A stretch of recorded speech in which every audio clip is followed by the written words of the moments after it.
अहमदाबाद विमान अपघातानंतर आता सर्वांचं लक्ष लागलंय ते म्हणजे विमानातल्या ब्लॅक बॉक्सकडे.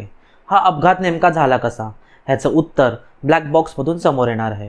जाणून घेऊया हा ब्लॅक बॉक्स नेमका आहे काय आणि ह्याचं काम कसं चालतं. ब्लॅक बॉक्स नावाप्रमाणे काळा नसतो, तर त्याचा रंग भडक केशरी असतो. एखाद्या अपघातानंतर ब्लॅक बॉक्स शोधून काढणं यामुळे सोपं जातं. ब्लॅक बॉक्स हे विमानातल्या सर्वात महत्त्वाच्या उपकरणांपैकी एक आहे. यात दोन महत्त्वाचे भाग असतात. पहिला फ्लाईट डेटा रेकॉर्डर म्हणजेच FDR.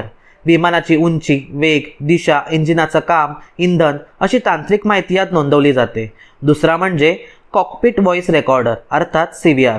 विमानाच्या कॉकपिटमधलं संभाषण, रेडिओ संदेश तसंच अलार्म्स आणि इतर सगळे आवाज CVR टिपून घेतो. ब्लॅक बॉक्स अशा पद्धतीने तयार केलेला असतो की विमानाचा भरधाव वेग, प्रचंड तापमान किंवा खोल समुद्रातला दबाव अशा गोष्टींचा कोणताही परिणाम ब्लॅक बॉक्सवर होत नाही.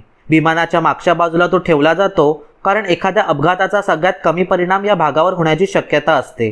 यात एक पिंगर नावाचं उपकरण असतं जे पाण्यात पडल्यानंतरही किमान 30 दिवस सिग्नल पाठवू शकतं. एखादं विमान अपघातग्रस्त होण्यापूर्वी विमानात नेमकं काय घडलं याचे सगळे तपशील ब्लॅक बॉक्स नोंदवतो आणि त्यामुळे अपघाताच्या तपासात मोठी मदत होते. याशिवाय विमानातले तांत्रिक बिघाड शोधून असे अपघात टाळण्यातही ब्लॅक बॉक्स मदत करतो.